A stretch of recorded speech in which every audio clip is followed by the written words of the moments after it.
मेरा नाम दिलशाद अहमद शैफी है। जिसने भी क्या यहाँ करते क्या ये भी बता दीजिए जरा। मैं हार्ड वर्कर हूँ। अच्छा अच्छा। जिसने भी यहाँ बात की अमन चैन की, बात उसकी यहाँ काट दी गई। और दंगे फसाद अब के बरस इस कदर हुए, गर्दन न जाने किसकी कहाँ काट दी गई। रोते हैं मेरे बच्चे अब दिन को देखकर, फाके से कल की रात यहाँ काट दी गई। जिस एरिया से मैं आता हूँ उस एरिया का भाईचारा मैं आपको बताऊं, हमारे एरिया के अंदर कम किस से इलाके से आते हैं? गौतमपुरी सीलमपुर। 130 रेड़ियां हैं, 130 रेड़ी जिन पे सब्जी बिकती है। मैं भाईचारे की बात कर रहा हूँ। 130 रेड़ी के अंदर सारे के सारे गैर मुस्लिम हैं, हिंदू समाज से वो लोग आते हैं और उनकी सारी सब्जियां मुसलमान खरीदते हैं। इससे बड़ा भाईचारे का पैगाम क्या होगा। और हमने कभी आज तक उनसे ना तो उनका नाम पूछा, ना आधार कार्ड चेक करा, जो हमारा मुस्लिम बहुल तो एरिया सीधे है। लफ्जों में मैं ये इसका मतलब समझूं कि मुस्लिम जो ठेले वाले हैं उनसे कुछ इलाकों में बार बार उनकी शनाख्त पूछी नाम जाती पूछा जाता है। और बहुत से एरिया के अंदर सोशल मीडिया पे कि आपका नाम क्या, फलाना ढिमकाना, लेकिन हमने आज तक उनसे ना नाम पूछा ना कुछ पूछा, क्योंकि हमारा मकसद ये है कि हमें उनसे सब्जी लेनी है, भाईचारा बढ़ाना है। और उनको हमने, उनका भी काम चल रहा है, हमारा भी काम चल रहा है। फैजान साहब, ये जो एक इशू है, लगातार हम इस तरह के बहुत सारे वीडियोस अलग अलग इलाकों से आते हैं कि ठेले वाले का, दुकान वाले का नाम पूछा जा रहा है, कहीं कोई पार्षद पूछ रहा है, कहीं कोई विधायक पूछ रहा है। क्या उसके पास ये हक है? नहीं, हक बिल्कुल नहीं है।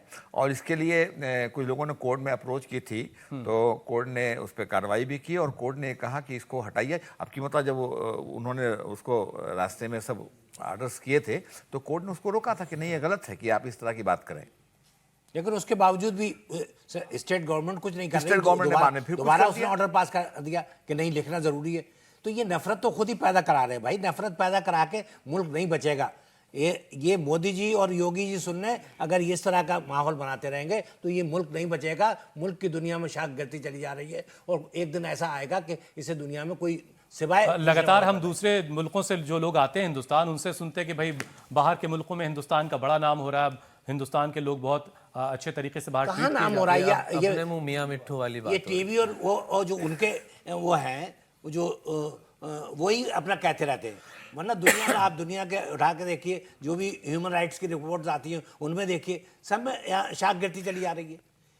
जी अरे मैं अर्ज कर रहा हूँ कि जैसे वो आप कह रहे थे टीवी वाली बात, वही बात है। यहाँ से प्राइम मिनिस्टर गए बाहर तो उनका बड़ा स्वागत हुआ। मालूम हुआ कि साहब वो इसी प्रचार में लग गए। प्राइम मिनिस्टर तो कोई भी जाएगा उसका स्वागत होगा। ये कोई कौन सी नई बात हो गई? ये विश्वगुरु बन गए, मतलब मतलब की बातें। आप मुसलमानों को करीब लाने की बात कर रहे हैं, क्या काम मुसलमानों के लिए किया? एक मिनिस्टर हुआ करता तो उसको भी आपने आउट कर दिया। आज आपकी कैबिनेट में कोई मिनिस्टर है तो आपने मुसलमानों को कहाँ रखा है? वर्किंग कमेटी में कहाँ रखा है? पार्लियामेंट्री बोर्ड में कहाँ रखा है? कहीं पर जहां पर इलेक्शन, तो मान लीजिए वोट है, वहां पर वोट देख रहे हैं। कोई पार्टी ऐसी आपको दिख रही है जो इन सारे मौकों को दे रही है मुसलमानों को?